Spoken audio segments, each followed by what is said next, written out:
Bismillahirrahmanirrahim. Assalamualaikum warahmatullahi wabarakatuh. Teman-teman dimanapun Anda berada, semoga Allah Subhanahu wa Ta'ala memberikan rahmat dan kasih sayang kepada kita semua. Allahumma amin. Dan terkhusus semoga Allah Subhanahu wa Ta'ala memberikan kepada kita ilmu yang bermanfaat. Masih pada edisi tentang Dzalikum a'immatuna, itulah para pemimpin-pemimpin kita. Dan hari ini insya Allah kita akan bahas sedikitnya potret tentang kepemimpinan Utsman bin Affan radhiyallahu ta'ala anhu. Beliau adalah seorang yang Rasulullah SAW sabdakan sebagai seorang yang syahid dan sebagai seorang yang telah dijamin masuk surga oleh Allah Subhanahu wa Ta'ala dan oleh Rasulnya Shallallahu Alaihi Wasallam. Kisah pertamanya adalah Utsman bin Affan itu memiliki usia yang sangat lanjut, gitu, usia tua. Bahkan saat di kepemimpinannya pun beliau sudah sangat tua. Utsman bin Affan radhiyallahu ta'ala anhu memiliki kebiasaan yang sangat luar biasa, yaitu bangun di tengah malam hanya untuk melakukan ibadah kepada Allah Subhanahu wa Ta'ala, atau biasa yang disebut dengan ibadah tahajud atau qiyamul lail. Nah, Utsman bin Affan dari sejak awal hingga akhir hayatnya tidak pernah meminta bantuan kepada para pembantunya yang membantu Utsman di rumah Utsman radhiyallahu ta'ala anhu untuk menyiapkan air wudunya, untuk menyiapkan pakaian sholatnya, untuk menyiapkan tempat sholatnya. Nah, Utsman bin Affan orang yang sangat kaya, tapi beliau juga termasuk orang yang sangat zuhud sekali terhadap dunia. Ternyata kekayaannya dan jabatannya tidak lantas membuat Utsman bin Affan dengan semena-mena, tidak membuatnya semena-mena menyuruh para pembantunya di rumahnya hanya untuk sekedar menyiapkan air wudhu Utsman di tengah malam, pakaian sholat Utsman, tempat sholat Utsman, dan seterusnya.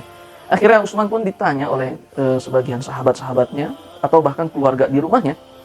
Ditanyakan kepada Utsman, "Wahai Utsman, kenapa Anda tidak meminta kepada orang-orang yang membantumu atau para pembantumu di rumah untuk dia yang bangun menyiapkan air wudumu, pakaian sholatmu, tempat sholatmu, dan seterusnya?" Lantas apa jawaban Utsman bin Affan? Kata Utsman, "Qala la, al-lailu lahum yastarihuna fih." La, kata Utsman, tidak.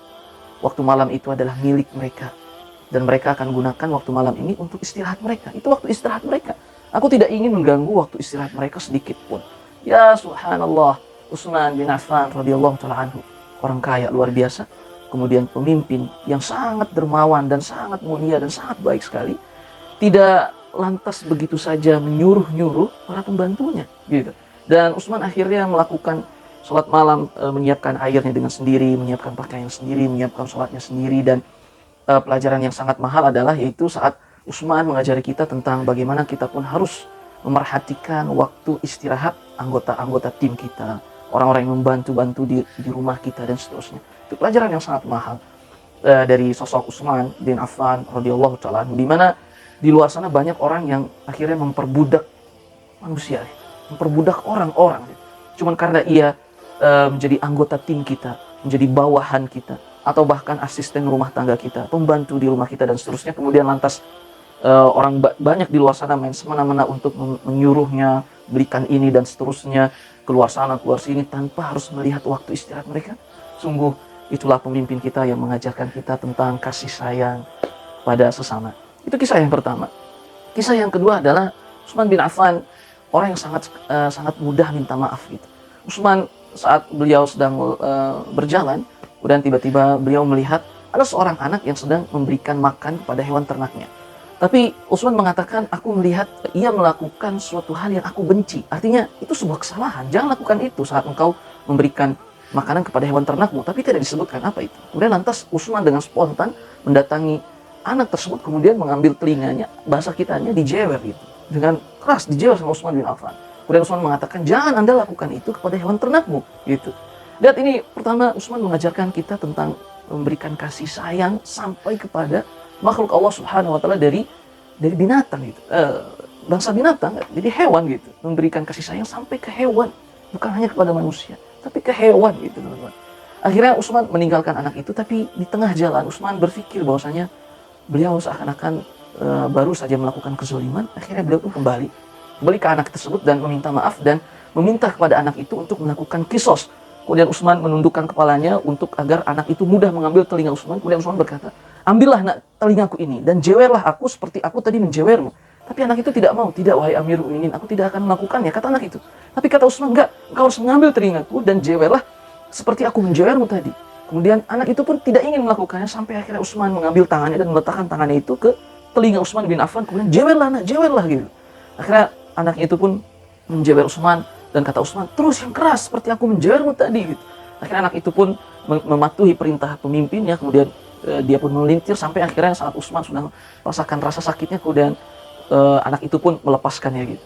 Kemudian Utsman mengucapkan terima kasih, jazakumullah khairan. Kemudian Utsman pergi. Kemudian Utsman berkata, alhamdulillah qisas, sebelum qisas di hari kiamat.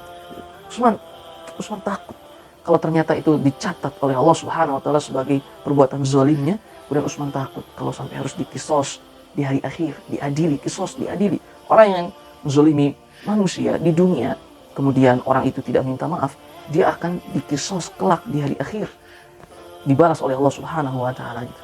Itu kisah yang kedua. Jadi itulah pemimpin kita Utsman bin Affan kepada rakyatnya gitu. Kemudian Az-Zubair bin Awwam mengatakan Utsman bin Affan radhiyallahu taala anhu, dia adalah pemimpin yang sangat dermawan. Dia selalu meminta atau selalu bertanya-tanya tentang berita rakyat dan masyarakatnya. Dia akan bertanya tentang adakah orang yang sedang safar dari masyarakat kita, kemudian Utsman akan bekali untuk di safarnya gitu. Kemudian Utsman pun bertanya, hal minal qadim, gitu. Apakah ada orang yang datang ke Madinah, kota Madinah, ke negeri kita, kemudian akan kita jamu orang itu. Kemudian Utsman juga kadang bertanya kepada masyarakatnya. Suatu hari di salah satu hari Jumat, Utsman pernah meminta kepada muadzinnya untuk memanggilkan kaum muslimin agar masuk ke dalam masjid. Saat dipanggil kaum muslimin, masyarakatnya kemudian pada masuk ke masjid saat itu, kemudian Utsman bertanya tentang bagaimana keadaan kalian, apakah ada yang sakit, kemudian Utsman akan memberikan obat, kemudian apakah ada di antara masyarakatnya yang membutuhkan uang dan seterusnya, kemudian Utsman akan langsung berikan di masjid Rasulullah SAW, Masjid Nabawi. Kemudian terakhir kadang Utsman suka bertanya kepada masyarakatnya tentang harga-harga di pasar.